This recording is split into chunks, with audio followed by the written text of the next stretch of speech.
नमस्कार, बहुत स्वागत है आपका। मैं हूं आपके साथ नेहा दुबे। विकासशील इंसान पार्टी के प्रमुख मुकेश सहनी के पिता जीतन सहनी की हत्या कर दी गई है। दरभंगा जिले के बिरौल में घनश्यामपुर थाना क्षेत्र अंतर्गत उनके आवास पर सुबह शत विशत हालत में उनकी लाश मिली। घटना के बाद इलाके में हड़कंप मच गया। आसपास के लोगों की भीड़ लग गई।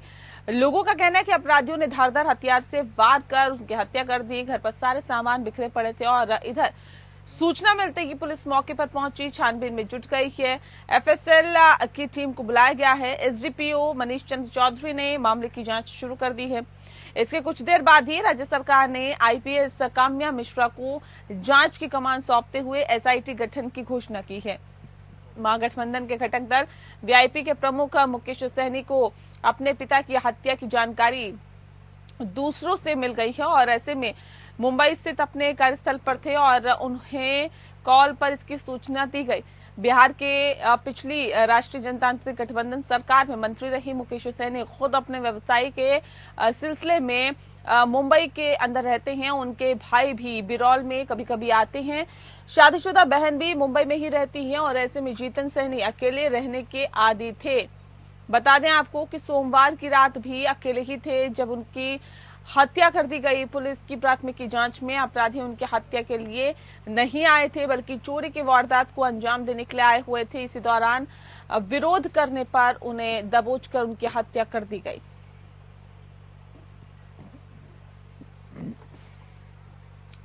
मुख्यमंत्री नीतीश कुमार ने पूर्व मंत्री मुकेश सहनी के पिता जीतन सहनी के असामयिक निधन पर गहरी शोक संवेदना व्यक्त की है। मुख्यमंत्री ने कहा है कि जीतन सहनी की हत्या अनंत दुखद घटना है और ऐसे में अत्यंत दुखद घटना के साथ ही मुख्यमंत्री ने पुलिस महानिदेशक को मामले की जांच कर दोषियों को कड़ी से कड़ी कार्रवाई सुनिश्चित करने के निर्देश भी दिए हैं। मुख्यमंत्री ने पूर्व मंत्री मुकेश सहनी से दूरभाष पर बातचीत कर उन्हें सांत्वना भी दी। मुख्यमंत्री ने दिवंगत आत्मा की शांति और उनके परिजनों को दुख की घड़ी में धैर्य धारण करने की शक्ति प्रदान करने की ईश्वर से कामना की।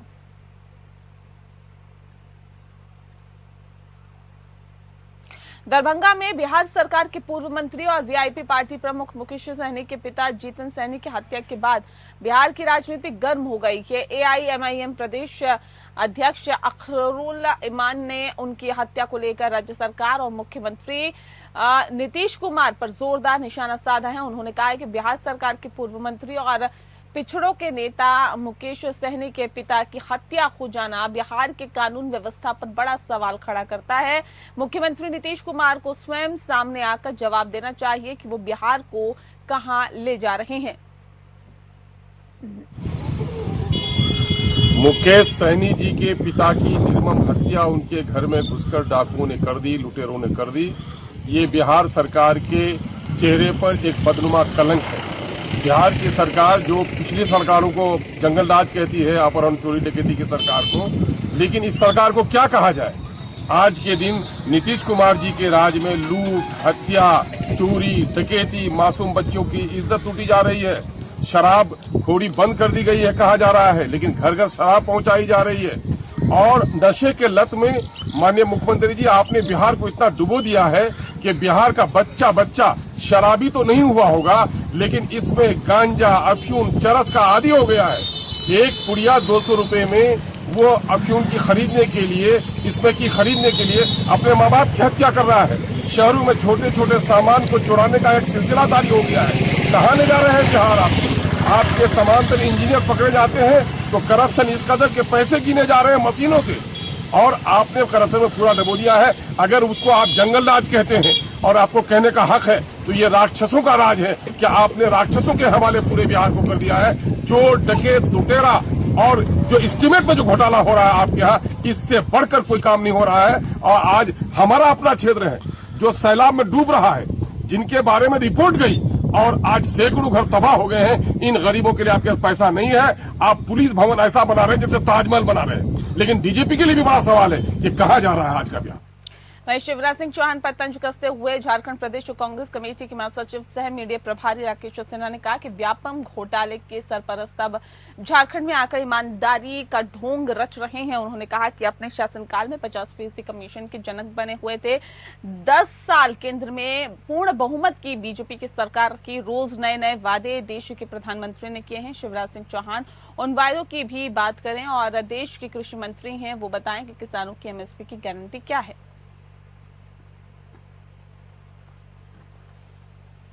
एक तरफ जहां सरकार लाभकारी योजनाओं को धरातल पर उतारने के लिए प्रयासरत दिखाई दे रही है, तो वहीं दूसरी तरफ संबंधित विभाग के अधिकारी किस तरह से सरकारी पैसे का बंदर बाट और योजनाओं को पलीता लगाते हैं। ऐसा ही एक मामला बोकारो में सामने आया। बरसात का मौसम आते ही पूरे राज्य में 15 जून के बाद मिट्टी का काम बंद कर दिया गया, लेकिन बोकारो की चास नगर निगम में ऐसा नहीं है।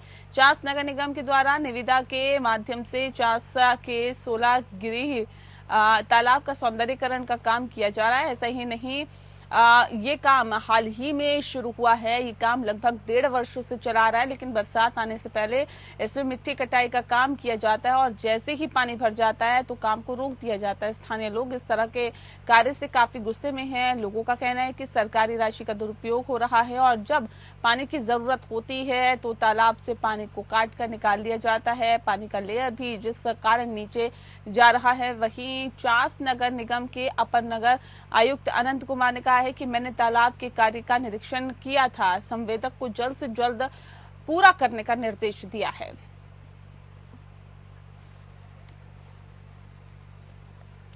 चौथाई कुल्ही में मनचले युवकों ने चौथाई कुल्ही निवासी को मामूली विवाद में सिर पर गोली मारकर वो फरार हो गए और आनन फानन में गंभीर रूप से घायल युवक अजय को अस्पताल ले जाया गया।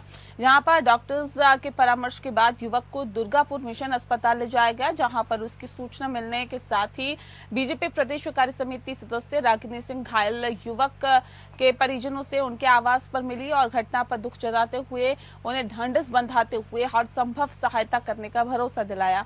फिलहाल घायल युवक की स्थिति नाजुक बनी हुई है, उसे वेंटिलेटर पर रखा गया है।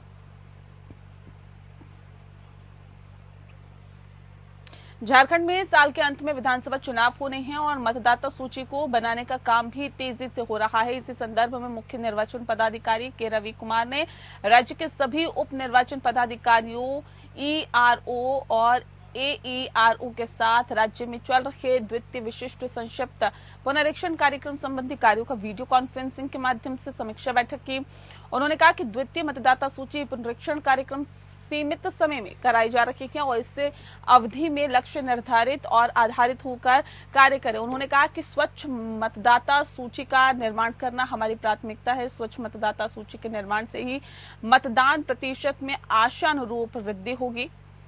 मुख्य निर्वाचन पदाधिकारी ने कहा कि धनबाद और रांची जिले में 18 से 20 वर्षों के बीच मतदाताओं के मतदाता सूची में निबंधन की स्थिति असंतोषजनक है। इनके निबंधन के लिए जागरूकता कैंप लगाकर कार्य करें और शहरी क्षेत्रों में घर घर जाकर 100% सुपर चेकिंग करना सुनिश्चित करें। मतदाता पुनरीक्षण कार्यक्रम के दौरान कोई भी पात्र नागरिक मतदाता सूची में पंजीकृत होने से वंचित न रहे, इसे ध्येय बनाकर कार्य करें। सभी विधानसभा क्षेत्र का ईआरओ से बीसी के माध्यम से बातचीत हुई थी। वर्तमान चल रही है विशेष पुनरीक्षण कार्यक्रम का संबंध के लेकर फॉर्म मोबिलाइजेशन के लेकर बात की थी। सभी आम नागरिकों से, झारखंड से नागरिकों से अनुरोध है कि इसका उम्र ऊपर 18 के ऊपर हो गया, उनका नाम नहीं होगा, मतलब एक बार अपने नाम दर्ज करने के लिए आवेदन फॉर्म 6 दे दें। किसी में परिवार में कोई मृत्यु हो गया नहीं, मतलब आपका फॉर्म में कोई परिवर्तन चाहिए आपका एपी कार्ड में, अप्रोप्रिएट फॉर्म 7, 8 का आप वो सबमिट करिए ताकि एक स्वच्छ मतदाता सूची बनाने के लिए आपका सहयोग आवश्यक है। झारखंड सरकार जहां सड़क और पुल पुलिया के निर्माण कराने के दावे करती नहीं थकती, तो वहीं दूसरी तरफ लातेहार जिले के महुआ डांड प्रखंड पंचायत दुरुप के बसेरिया गांव में सड़क नहीं होने के कारण इलाज के अभाव में एक 45 वर्षीय आदिवासी महिला की मौत हो गई है। बता दें कि बसेरिया निवासी शांति कुजूर बीमार थी और जब उसकी हालत गंभीर थी तो परिवार के लोग उस खटिया के बहिंगा बनाकर कंधे में ढोकर लेकर जा रहे थे, जहां रास्ते में ही उसकी मौत हो गई। हालांकि घटना के बाद परिजनों का रो रो कर बुरा हाल है। स्थानीय ग्रामीणों की बात माने तो उनका कहना है कि दुरूप गांव तक जाने के लिए सड़क का अभाव है। इसको लेकर हम लोग प्रखंड से लेकर जिला तक का चक्कर लगाया और हम लोगों के लिए सड़क नहीं बनी है, जिससे कि रमेश मिंजा की पत्नी के बीमार होने पर इलाज के लिए खटिया से ले जा रखे, तभी रास्ते में उसकी मौत हो गई। छत्तीसगढ़ के उप मुख्यमंत्री और बालोद जिले के प्रभारी मंत्री विजय शर्मा अपने बालोद जिले के दौरे पर भाजपा कार्यालय में बैठक के बाद कलेक्ट्रेट पहुंचे, जहां पर जिले के कलेक्टर और एसपी ने स्वागत किया, जिसके बाद उप मुख्यमंत्री विजय शर्मा ने अधिकारियों के साथ बैठक की और जिले में चल रहे विकास कार्यों और शासन की योजनाओं के क्रियान्वयन की जानकारी ली। इस बैठक के बाद उप मुख्यमंत्री विजय शर्मा ने मीडिया को बताया कि इस बैठक में उन्हें कई शिकायतें मिली है। वहीं इस बैठक में उप मुख्यमंत्री विजय शर्मा ने कार्य में लापरवाही बरतने वाले गुरूर थाना प्रभारी और देवरी क्षेत्र के तहसीलदार को निलंबित करने के निर्देश दिए हैं। प्रभारी मंत्री बनने के बाद पहली बैठक में उप मुख्यमंत्री सख्त दिखाई दिए और अधिकारियों को साफ निर्देश दिए कि शासन के किसी भी कामों में लापरवाही बर्दाश्त नहीं की जाएगी। आम लोगों से जुड़े कार्य में लापरवाही बरतने वाले किसी भी अधिकारी को बख्शा नहीं जाएगा। मंत्री के सख्त तेवर से जिले के प्रशासन अमले में हड़कंप मचा हुआ है। एक थानेदार को भी लॉ एंड ऑर्डर नहीं ठीक करने के स्थिति में सस्पेंड किए हैं। लोगों को, किसानों को परेशानी और उनसे कुछ विषयों की जो शिकायत आई थी उस विषय को लेकर के एक तहसीलदार को भी सस्पेंड किए हैं। यहाँ पर अनेक बातों के लिए सहमति आज हुई है कि आयुष्मान कार्ड लोगों को बनाए जाएं, सभी सीएचसी केंद्र में सोनोग्राफी प्रारंभ हो। जो 5 मुख्यालय हैं अपने बालोद जिले के, उन 5 मुख्यालय के सभी प्राइमरी स्कूल में सीसीटीवी कैमरा और बायोमेट्रिक अटेंडेंस की व्यवस्था हो। और कलेक्टर को भी कहा है कि राजस्व कैंप लगा करके तुरंत किसानों की समस्याओं का निराकरण।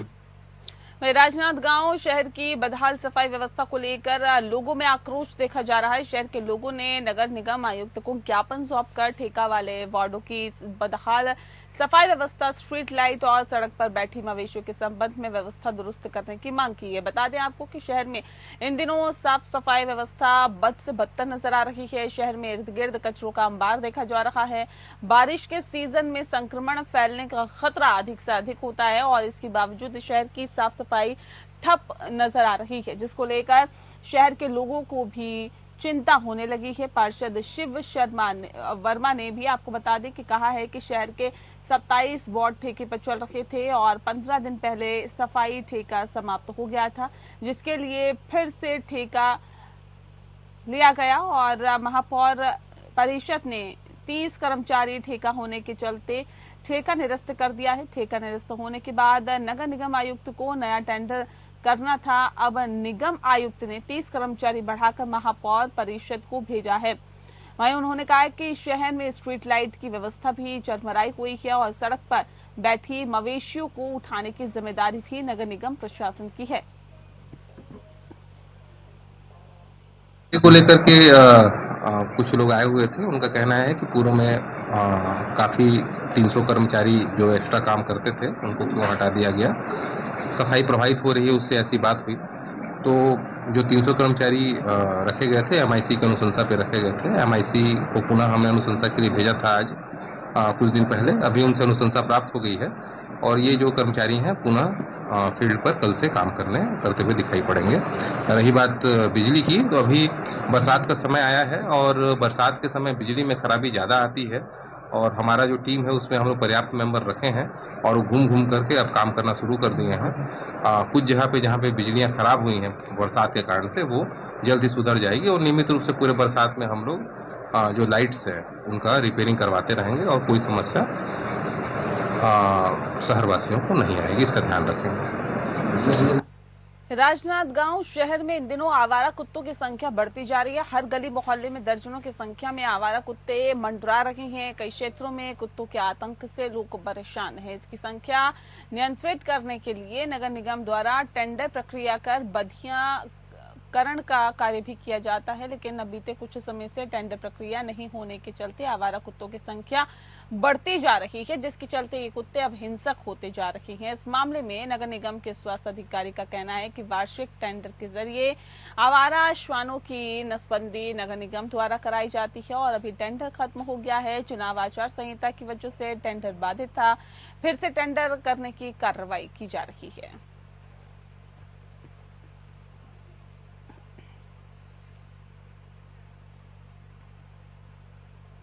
खैरागढ़ में सांसद संतोष पांडे की उपस्थिति और कलेक्टर चंद्रकांत वर्मा की अध्यक्षता में कलेक्ट्रेट सभा कक्ष में बैठक आयोजित की गई। बैठक में सांसद संतोष पांडे ने कहा कि डीएमएफ के अंतर्गत जिले में लोकहित से जुड़े हुए विभिन्न विकास कार्यों के संबंध में कार्य किया जाएगा।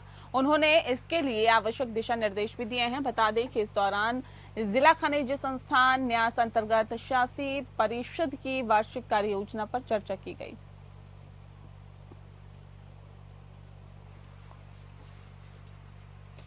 छत्तीसगढ़ लोक सेवा आयोग के पूर्व सचिव जे.के. ध्रुव के घर पर सीबीआई ने छापा मारा है। उनके घर से कई दस्तावेज जब्त किए गए हैं। जिस समय कार्रवाई की गई उस समय घर पर केवल उनकी पत्नी और बच्चे थे। 2021 की परीक्षा में अनियमितता होने की शिकायत के बाद भाजपा सरकार ने इसकी जांच का जिम्मा सीबीआई को सौंप दिया था। आरोप है कि उन्होंने अपने बेटे बेटी रिश्तेदारों अपने परिचितों को भी भर्ती करके अपने अधिकारी का पद का दुरुपयोग एवं राजनेताओं के बच्चों का भी सिलेक्शन नियमों के खिलाफ हुआ है। नर्मदापुरम में आरटीओ एजेंटों के खिलाफ शुक्रवार को हड़ताल कर दी गई थी और जिसको लेकर जिले के सभी एजेंट ने आरटीओ कार्यालय के सामने नारेबाजी की थी। एजेंट की 10 सूत्रीय मांगों को लेकर आरटीओ निशा चौहान को ज्ञापन सौंपा था। 10 सूत्रीय मांगों में से आरटीओ ने एक भी मांग नहीं मानी है।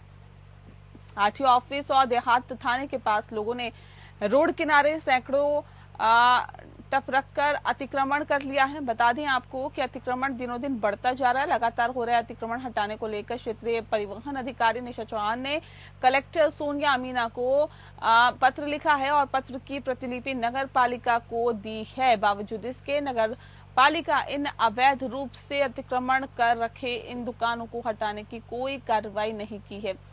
वहीं पत्र के संबंध में आरटीओ निशा चौहान से जब बात की गई तो उन्होंने बताया कि नगर पालिका सीएमओ से 2 दिन पहले मोबाइल पर उनकी बातचीत हुई है और नगर पालिका सीएमओ के नॉलेज में यह बात ला दी गई है। क्षेत्रीय परिवहन अधिकारी निशा चौहान ने कलेक्टर सोनिया मीना को 4 जून को आरटीओ ऑफिस और देहात थाने के पास हो रहे अतिक्रमण को लेकर पत्र लिखा है। पत्र में आरटीओ ने जिक्र किया है कि आरटीआई रोड पर आरटीओ ऑफिस और देहात थाने के पास ऑनलाइन संचालकों ने अवैध रूप से अतिक्रमण किया है।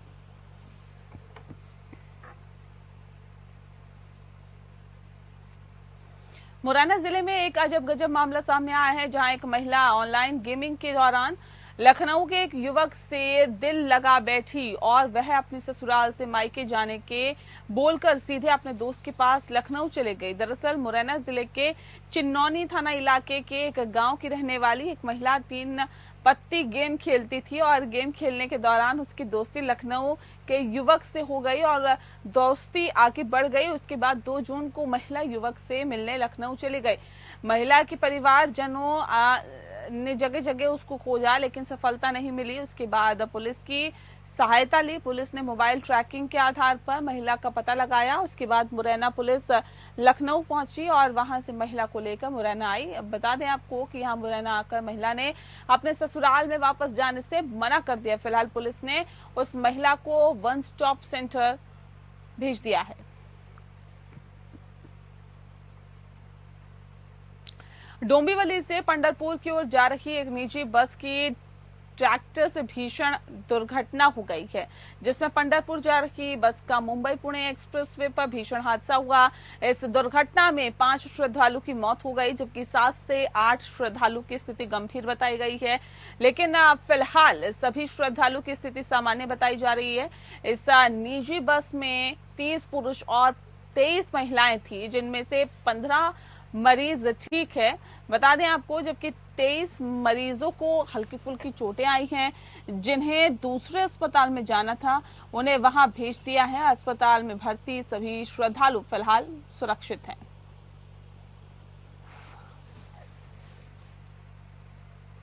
और इसी के साथ फिलहाल इस बुलेटिन में इतना ही। नमस्कार।